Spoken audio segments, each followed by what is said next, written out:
Hello, Rena here. I've been asked to update some friends, some of my crew and colleagues on what I've been up to lately. So I'm going to go through one of my recent projects, which is a buyer engagement and bidding workshop um, on this video. But without further ado, I wanted to acknowledge the land from which I'm filming today, which is Quandamooka country, and pay my gratitude and thanks to elders past, present, and emerging.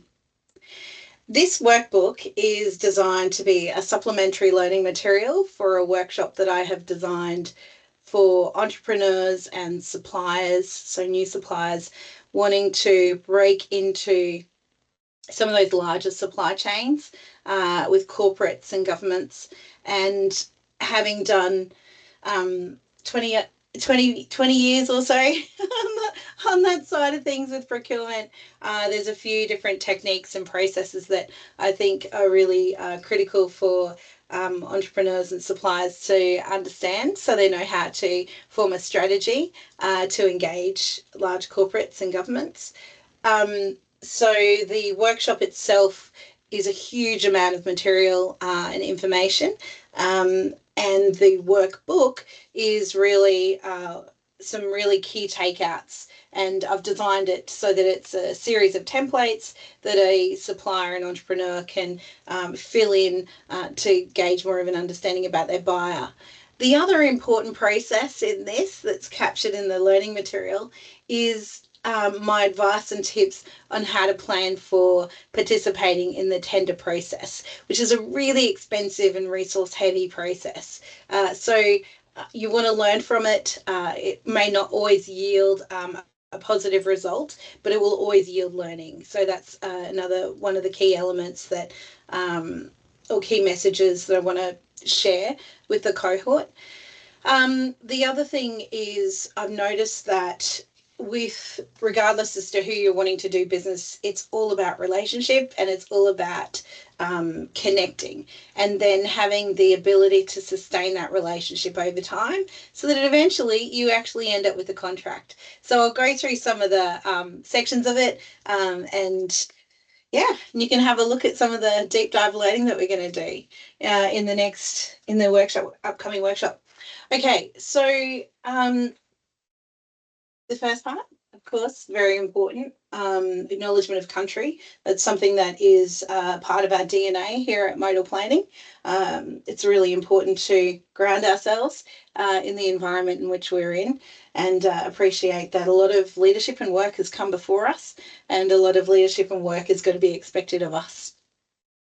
There's a little bit of instruction on how to use the workbook, but we deep dive straight into it. As I said, it's a supplementary material. I talk about the bias of stakeholder map and how important it is to map that out. Often when you're doing a deal, it's not just one person in an organization that you're going to need to work with in order to establish a contract and establish a relationship. You need advocates in there, you need entrepreneurs, people who are going to connect the dots for you. But the most important person is that person who signs off the contract and spends the money with your business. But to get to that person, there's often a lot of people in their ecosystem and stakeholder group that have a role to play in order to enable them and support them in doing that and making that final decision. So it's really important to have an understanding as to their priorities, each of the stakeholders' priorities, each of their challenges, because you want to go in and help solve some of those problems, definitely not contribute to them, and the stage in which you're likely to engage. The next section I've got is that there can be multiple entry points for your products or services into an organization. So I did an analysis of coffee, for example, and I found in one organization there were at least 6 entry points into the supply chain to get that cup of coffee in the end users or the end consumers' hands. The trick with those 6 different entry points into the supply chain is there's a different series of stakeholders in which you engage. There are different spend levels that apply. There are even different contractual methods that may apply in terms of the transaction. So it's understanding that, it's figuring out which entry points are the ones that are going to give you highest chances of getting in there, and then understanding how your strategy differs depending on those different entry points. And often with large organizations and corporates, it's not actually that organization itself that you'll be dealing with, because of the complexity of supply chains. You may actually be dealing with other organizations that you will subcontract to in order to get your product into those doors. So it's really a really great exercise. I think it probably blows people away, a little bit of the complexity of it, but you just need that one win. So it's also about figuring out where you want to target first. And I've outlined some of the key considerations there, the value and the spend for each of those entry points, because some are going to yield a lot more than others, but some will be harder to crack into than others. The complexity and sustainability is how I've articulated that, who you want to engage and who you want to contract with. The other part of this template is probably one of the most favourite processes that I engage in with suppliers. This is an opportunity, particularly where you've got diverse suppliers like First Nation suppliers or social enterprises who come in and they want to do the meet and greet. The nature of the supplier influences the nature and style of business in which we do. So that's really exciting. I can go deeper into that one day if you're ever interested. But for now, I just wanted to go through the format of the meet and greet. This is a really critical meeting that you have. It's often your first point of contact with that organisation, and it can be a make or break conversation. People can be left thinking at the end of it, thinking, hey, I actually want to pick up the phone and we'll structure in another meeting. Or it can be just like, oh, hi, that's nice, now I've met you, see you later. So you really want to turn it into the one where there's some follow-up and stuff like that. So the strategy that I would follow is doing an incredible amount of research on the buyer, and in the workshop I go through what that research looks like and a lot of what's publicly available information, and other ways in which you might learn a bit more about that buyer, being really good with your administration focus. So who's in the room, who are the attendees, what role do they play? Again, that stakeholder map, really critical, right? Understanding their influence and power and role. They often can be a gatekeeper. So even if they don't make the decision as to that final contract, it's really important that you've got them won over, and that that your activity aligns with their objectives as well. I go into some other areas about how you broker relationships with people like people in these roles as well, and the most effective ways in which to use networks and online communities and things like that. You've got to be really clear about your objectives or agenda for the meeting. I keep it fairly high level, but in your mind, you really want to be progressing through certain parts of the conversation and establishing rapport, credibility, being able to communicate what you've done in the past, but also being really curious and learning as much as you possibly can about that buyer in that conversation. And then I talk about post-meeting actions. That follow-up is critical. I often hear that from suppliers, I used to say it's probably about 3 meetings until I start to see traction, where a supplier might be a viable opportunity. We might identify a viable opportunity within our business, but suppliers tell me that it's probably more like 7 meetings. So that follow-up and making sure that you get that next meeting is really important, but it's going to have to be, the decision as to whether they're going to meet you again is based on this first one. So that's why it can be your only one if it doesn't go so well. So I have a retrospective in here from my Agile project management days. I'm a qualified Agile facilitator, and one of the things that one of the processes that's absolute gold, and a lot of organizations use it now, is retrospective, where it's basically a practice of continuous improvement. I put that in here after the meet and greet, but you can use this for this process to continually improve and learn at any point of the procurement cycle.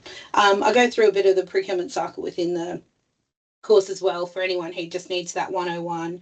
But essentially the retrospective is about what worked well, what didn't work well, what will we do differently, and what are the actions and the outcomes. There might be something that you want to implement as a process of yours when you start to refine what your meet and greet looks like. The next section is where we start to go a little bit more into the tender process. So I've outlined what a go, no-go buyer attractiveness assessment looks like. There's a whole stack of considerations and questions that you want to work through. But essentially there's two questions. How much do we think the customer or the buyer is likely to spend with us? Do we think that there's going to be a return in terms of connection with their brand, the actual experience, because it gets us into a new area of capability, or is it something that really aligns with our values and our vision as an organisation? So there's an attractiveness that you start to develop, or an understanding of attractiveness for that customer. And it might mean that you're going to go a little bit over and above your call of duty, I guess, to make sure that that relationship's really strong and there's some mutual benefit in it for you. And then you've got to decide, in order to win that work, what's the level of investment that we've got to put in as a company? So that level of investment, I again go through a bit of criteria to get you thinking about what that looks like. But if you're going to get very little returns from that customer, but the investment is really huge and they're a very high maintenance customer because of their complexity, often it's built in their processes and stuff like that, then you might find that that it's not as an attractive an account for you to have. And you might be better off having some slow and steady organisations that might be a little less complex. I think in this process, though, it's really important to have diversity. It's really important to have a mix. You want a mix of industries, a mix of size of organisation. You want a mix of opportunities and product and services diversity as well. So the things that you give them. Next section of the workbook is I go into timeline and resource to develop your plan when deciding if it's a go and you're going to apply for this tender, then you want to not mess around and you want to give it your best shot. So in the tender process, you need to follow the design of the tender that's been released, essentially, but there are some key patterns in terms of the different points. So you're going to assess the tender to see if it is something you can participate in, it's viable for you. So there's three checklists, there's 3 steps that you've got to check off there. Then you allocate time and resource to it. I talk about quite in depth about having 3 different checkpoints. So your first draft bronze review with your team, your second draft silver review, and then your final draft review, which is about 2 days out from the day and from the submission date, and that's where you get your executive sign off. You polish it, it's perfect. You find that sentence you didn't finish or the spelling mistake you hadn't picked up yet. And hopefully as well you've got some subject matter expertise across these reviews, so they're picking up any significant gaps within your methodology and your response. And then I go a little bit into post-submission. There's actually, once you've submitted it, there's a huge flurry of activity the procurement team will go through on the other side of that submission.